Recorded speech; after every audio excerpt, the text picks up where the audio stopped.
Bismillahirrahmanirrahim. Assalamualaikum warahmatullahi wabarakatuh. Perkenalkan, nama saya Ummul Khairiyah, NIM 2014020081 dari kelas PBA 3D. Pada kesempatan ini kita akan membahas tentang tugas dan tanggung jawab guru. Selamat menyaksikan.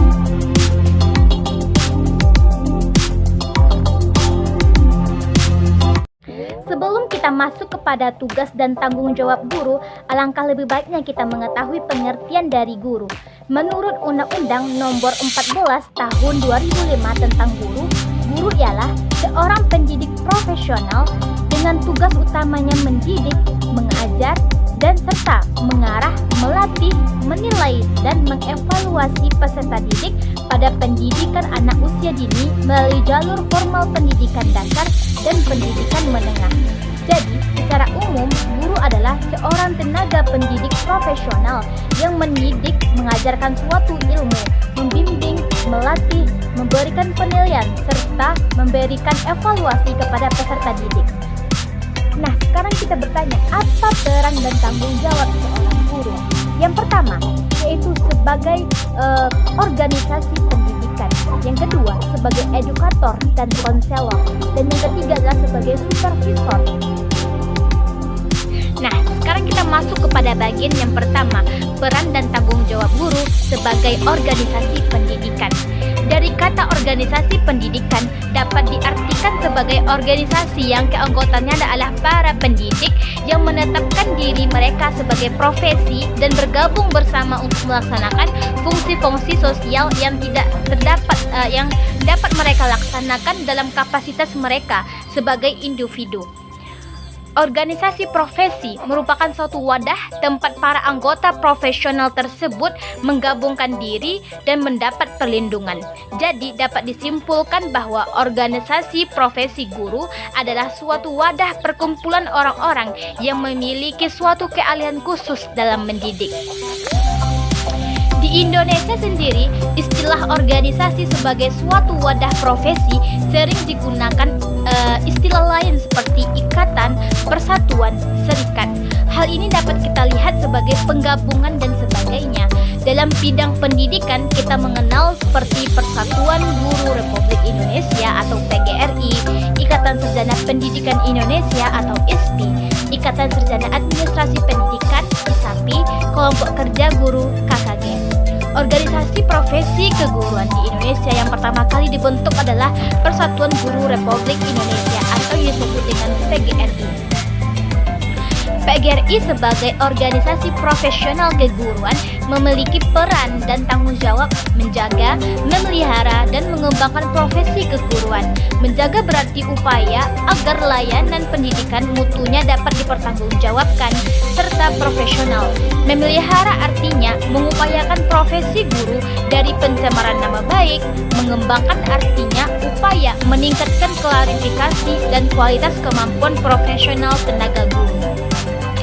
Dalam PP nomor 38 tahun 1992 pasal 61 ada 5 visi, misi, dan tujuan organisasi kependidikan, yaitu meningkatkan atau mengembangkan. Yang pertama, karir. Yang kedua, kemampuan.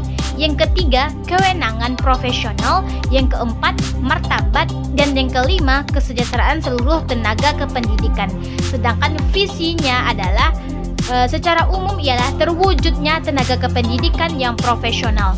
Selain itu, organisasi profesi guru juga mempunyai kewenangan. Yang pertama, menetapkan dan menegakkan kode etik guru. Yang kedua, memberikan bantuan hukum kepada seorang guru. Yang ketiga, memberikan perlindungan profesi guru. Dan yang keempat adalah melakukan pembinaan. Dan yang keempat adalah melakukan pembinaan dan pengembangan profesi guru. Yang kelima, memajukan pendidikan nasional. Selanjutnya, peran dan tanggung jawab guru sebagai edukator dan konselor. Guru sebagai edukator yaitu guru sebagai pendidik. Sebagai pendidik, guru adalah orang yang berjasa besar terhadap masyarakat dan negara. Tinggi atau rendahnya kebudayaan suatu masyarakat sebagian besar tergantung pada pendidikan dan pengajaran yang diberikan oleh guru. Pekerjaan guru tidak hanya mengajar, tapi juga mendidik. Maka untuk melakukan tugas guru yang baik harus memenuhi syarat-syarat yang terdapat pada Undang-Undang Nomor 14 Tahun 2005 tentang dasar-dasar kependidikan dan pengajaran. Syarat yang pertama adalah berijazah. Yang kedua, sehat jasmani dan rohani. Yang ketiga, takwa kepada Tuhan Yang Maha Esa dan berkelakuan baik. Yang keempat, bertanggung jawab. Dan yang kelima adalah berjiwa nasional. Selanjutnya, guru sebagai konselor. Sebagai suatu usaha untuk menjaga agar apa yang telah direncanakan dapat berjalan seperti yang diharapkan, Sunarsimi Arkonto mendefinisikan sebagai penjelasan, petunjuk, serta mempertimbangkan bimbingan terhadap para petugas yang terlibat baik secara struktural maupun fungsional agar pelaksanaan dapat berjalan dengan lancar. Yang ketiga, peran dan tanggung jawab guru, yaitu sebagai supervisor. Guru sebagai supervisor yaitu mengawasi pelaksanaan proses pendidikan dan lainnya dengan memantau, memeriksa, dan mengendalikan setiap kegiatan dan tindakan pada setiap proses pendidikan dalam kelas yang bertujuan untuk memperbaiki situasi belajar mengajar di dalam kelas.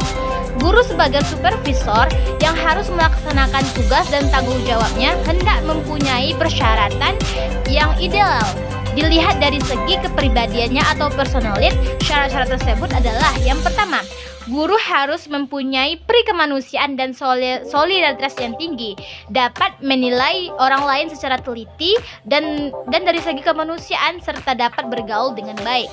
Yang kedua, guru juga harus dapat memelihara dan menghargai dengan sungguh-sungguh semua kepercayaan yang diberikan oleh orang-orang yang berhubungan dengannya. Yang ketiga, guru harus berjiwa optimis dan berusaha untuk mencari yang baik, mengharapkan yang baik, dan melihat dalam segi yang baik. Yang keempat, hendaknya bersifat adil dan jujur sehingga tidak dapat terpengaruh oleh penyimpangan-penyimpangan manusia. Yang kelima, guru harus berjiwa terbuka dan luas sehingga lekas dan mudah memberikan pengakuan dan penghargaan terhadap prestasi yang baik. Yang keenam, guru hendaknya jujur, terbuka, dan bertanggung jawab. Guru adalah ujung tombak generasi tunas bangsa. Gurulah yang pertama kali mengukir akan dijadikan apa generasi muda ini. Guru itu bukan buruh. Guru adalah ujung tombak pendidikan bangsa. Hargai gurumu, maka jayalah generasi bangsamu. Baik teman-teman, demikianlah pembahasan video kali ini. Semoga bermanfaat. Wassalamualaikum warahmatullahi wabarakatuh.